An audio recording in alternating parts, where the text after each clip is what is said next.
लगातार लोगों में एक विषय पर चर्चा हो रही है कि आखिर ये साल कब बीतेगा।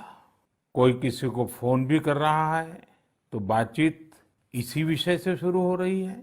ये साल जल्दी क्यों नहीं बीत रहा। कोई लिख रहा है, दोस्तों से बात कर रहा है, कह रहा है कि ये साल अच्छा नहीं है।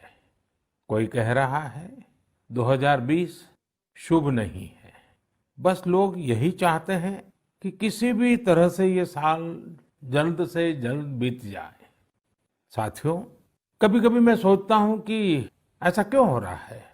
हो सकता है ऐसी बातचीत के कुछ कारण भी हो। 6-7 महीना पहले ये हम कहाँ जानते थे कि कोरोना जैसा संकट आएगा और इसके खिलाफ ये लड़ाई इतनी लंबी चलेगी।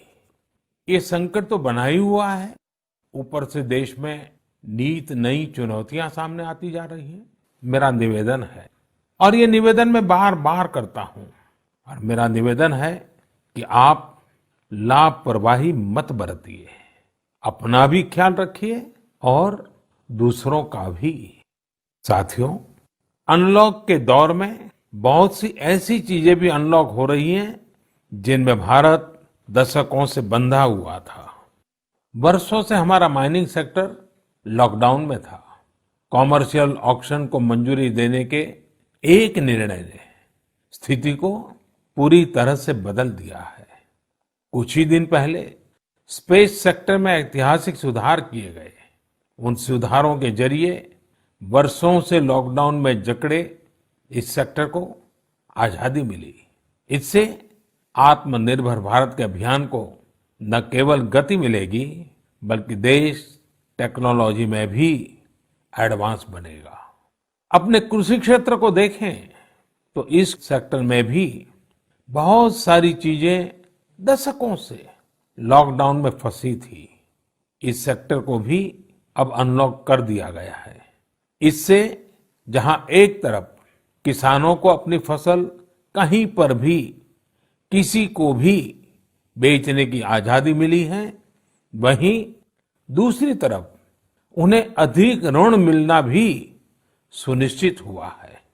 ऐसे अनेक क्षेत्र हैं जहां हमारा देश इन सब संकटों के बीच ऐतिहासिक निर्णय लेकर विकास के नए रास्ते खोल रहा है।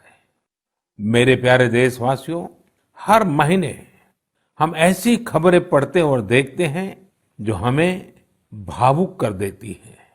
यह हमें इस बात का स्मरण कराती है कि कैसे हर भारतीय एक दूसरे की मदद के लिए तत्पर है।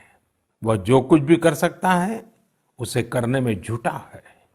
अरुणाचल प्रदेश की एक ऐसी ही प्रेरक कहानी मुझे मीडिया में पढ़ने को मिली। यहाँ सियांग जिले के मिरेम गांव ने वो अनोखा कार्य कर दिखाया जो समूचे भारत के लिए एक मिसाल बन गया है। इस गांव के कई लोग बाहर रहकर नौकरी करते हैं।